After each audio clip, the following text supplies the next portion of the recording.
Roe v. Wade will survive after 4 years of a Romney Supreme Court. On Tuesday, when Governor Romney was asked a direct question in the debate about equal pay for women, he started out by talking about binders. Binders full of qualified women's names. The idea he'd have to go ask somebody to put together a binder is unusual.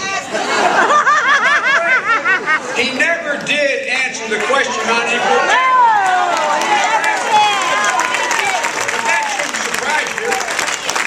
Surprise you. It comes from a man who, according to his senior advisor after the debate, said he wasn't even for the Lilly Ledbetter Act. That's right. An act that I might point out Congressman Ryan voted against. That's right. Talk about being out of touch. Oh. Woo! Let me tell you another area where I think these guys are so far out of touch with the American people. It's on immigration. Yeah. Look, they're not only out of touch, and I want you to listen to this, please. They're not only out of touch with the Hispanic community.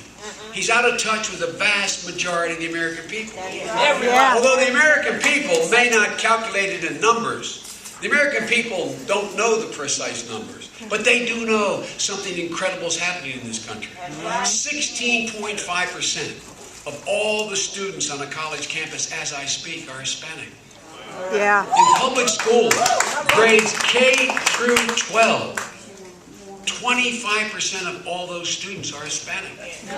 Ladies and gentlemen, and when the American people look at these numbers, they see what we see. Great promise for America. Great opportunity. So I got to tell you, I was not only proud of my president, but I was even more proud of the American people. Yeah. Because they thoroughly, overwhelmingly supported the action taken by the president when he lifted the cloud of deportation. These children brought here through no fault of their own. These kids didn't choose to come to America, but they did right by America, and it's time America does right by them.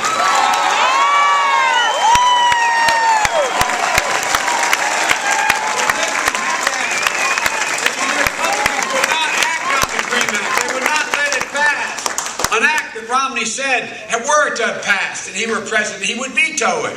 His answer on immigration, astounding. Self-deportation. Yeah. Is he serious? Is he serious? Talk about being out of touch. Yeah. And now, it's not just these core issues. Now, it's fascinating to watch.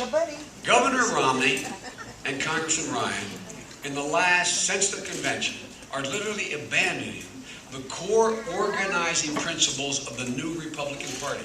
I mean it sincerely. The new right. Yeah. The new right. Remember why Ryan was chosen? My colleagues can tell you. He was chosen because he was and he is a smart guy. That's a serious point. He was considered the smart guy in the House who came up with how they're going to go out and fundamentally change the social contract. Because that's what conservatives have been arguing all along.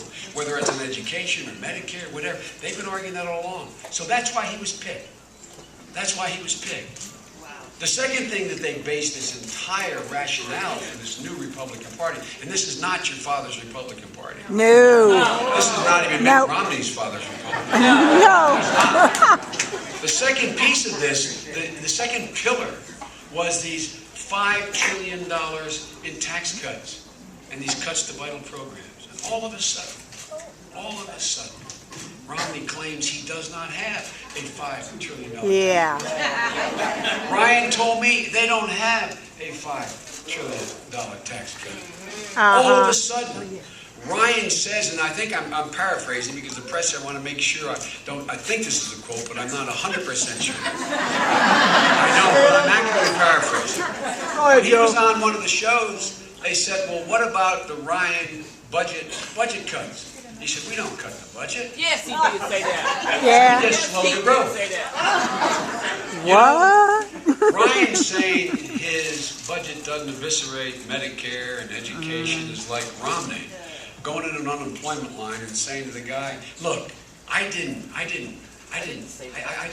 outsource your job. I offshored your job.